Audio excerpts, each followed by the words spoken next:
Baik, Anda masih bersama kami di Saya Bincang Halo Indonesia dan kita masih membahas tentang siasat berkebun di lahan sempit. Kalau ngomongin tentang berkebun berarti kita butuh beberapa media, entah itu potnya, kemudian ininya, itunya, banyak sekali. Kemudian kalau kita berbicara ibu rumah tangga, aduh kayaknya budgetnya nggak cukup deh. Betul. Karena untuk beli beras, sayur segala macam aja udah habis gitu. Berpengaruh pada uang belanja ya. Berpengaruh pada uang belanja. Tapi kalau kita berbicara tentang inovasi, selalu akan ada inovasi. Nah ini diciptakan oleh Mas Hamidi. Kita coba tanyakan, Mas Hamidi, kalau terkait budget biasanya ibu rumah tangga itu, aduh, strict banget gitu. Gimana ngatasinya supaya nggak keluar budget lebih untuk katakanlah pot segala macamnya?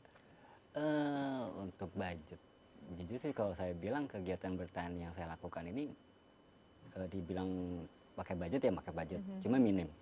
Karena paling budgetnya pun sayuran yang bibit sayuran itu harus beli ya, bibitnya tentunya. Tapi untuk yang lainnya kita usahain ada. Maksudnya emangnya ada di rumah bahan-bahannya. Misalnya kayak pot, siapa sih nggak suka beli air mineral gitu kan, mau stay lama. Terus gelas-gelas plastik gitu kan, pasti itu ada di rumah, iya kan. Yang penting itu aja dulu kita informasi, kita kumpulin. Biasanya sih kalau itu pada main kumpulin, akhirnya buang, iya kan. Jadi itu untuk media potnya ya. Bisa juga misalnya maaf plastik kemasan minyak juga. Kan dia tebel, lebih bagus malah dari polybag, lebih awet gitu kan. Nggak mungkin setiap rumah tuh nggak beli plastik, maksudnya nggak beli minyak. Nggak beli kemasan ya? Iya kan, Kemasan. itu yang 2 liter lah, itu dikumpulin nanti dijadikan polybag atau pot. Oke, ini kan kalau yang dibawa adalah dengan media botol bekas ya? Botol. Ya, apakah hanya media tanamnya ditaruh di dalam botol bekas lalu bisa langsung ditanam atau memang ini ada 2 tingkat kan? Bisa jelaskan nggak Mas bagian-bagiannya? Nah, ini kita pakai botol. Mungkin bisa diangkat? Ini botol yang kita potong. Oke. Ya kan kita potong. Nah, ini yang di sini yang saya bilang sistemnya kalau dikata hidroponik seminya, karena lebih sederhana. Ya kan, lebih sederhana karena mengapa? Ini sama pakai sistem Itu dengan sponge ya atau spons. sponge? Oke. Nah, sponnya ini pun di rumah pasti ada. Bisa sponge bekas juga ya? Iya, misalnya di rumah bekas tempat tidur bayi yang pakai spon. Ya maaf, bekas kalau bahasa kampungnya ngompol kan, akhirnya lama-lama bau dibuang kan. Ya. Sekarang itu kan di rumah. Kita manfaatin aja buat sebagai sumbunya. Oke. Ya kan. Oh, ini nanti yang ini nih yang ini isinya air. Yang seperti tadi. Jadi nanti memang airnya akan naik ke atas ya? Iya, Media yang ini. ada kapel ini gitu. Iya, dan ditanam langsung dia jadi sayuran, bisa dipetik, bisa dikonsumsi sendiri. Kayaknya asik banget ya kalau bisa makan sayuran dari istilah lahan kita sendiri, seperti tayangan berikut ini.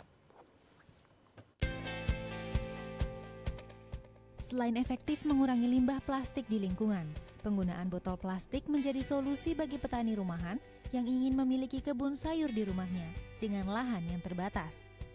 Sayuran yang Hamidi tanam juga tidak menggunakan pestisida ataupun pupuk kimia, sehingga aman untuk dikonsumsi.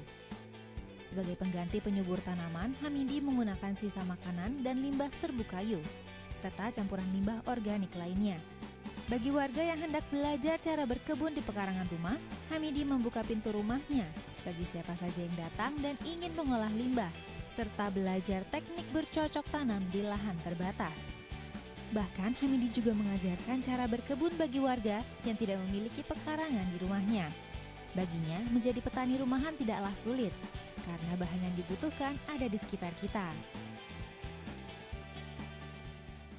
Kreatif, tahu nggak ngomongin tentang botol plastik kemasan yang kemudian jadi bahan untuk tempat menanam ini, ternyata Indonesia itu menempati top 5. Ada di urutan keempat negara pemakai atau pengguna botol plastik terbanyak setelah salah satunya pasti Tiongkok, kita deh ya. Amerika Serikat, Meksiko, Indonesia dan Brazil. Nah, Ini itu sangat dia. mengerikan sekali ya. Kalau bisa ya itu dikurangi dengan cara satunya untuk tanaman sayuran ya. Kita kembali lagi ke Mas Hamidi. Mas Hamidi, ini sebenarnya tanaman apa saja yang bisa ditanam? Semua jenis tanaman sayuran dengan menggunakan pot botol, kita kan botol plastik ini bisa. Semua jenis sayuran. Yang biasa ditanam oleh para petani di sawah-sawah, di ladang itu bisa ya berarti ya? Karena mengapa? Karena ini sebenarnya yang contoh sampel yang saya bawa ini udah lewat panen. Sebenarnya sih gitu kan. Karena biasanya baru sedang muda gitu kan, kalau kata daunnya ini nih lagi lebih renyahnya itu jauh lebih bagus. Jadi ini saya bilang lebih kelewatan gitu kan, nggak masalah. Tapi ini saya di sini saya sampaikan bahwa nanam di pot kayak botol gini aja yang kecil, tanamannya bisa besar kok, bisa tumbuh besar. Itu yang kita mau ajak, ya kan. Jadi mungkin mereka akan beranggapan mana bisa gitu dengan pot kecil tanaman sayur bisa tumbuh besar. Inilah makanya saya bawa gitu kan. Nah, ini seru banget ya. Kalau kita lihat tadi, ya Mas Hamidi sudah banyak sekali tanamannya, sudah banyak sekali, misalnya sudah bisa dipanen. Apakah cukup hanya untuk dikonsumsi sendiri, atau jangan-jangan sudah punya nilai ekonomis nih? Nanti kita akan bahas setelah jeda berikut. Tetap bersama kami pemirsa di Halo Indonesia.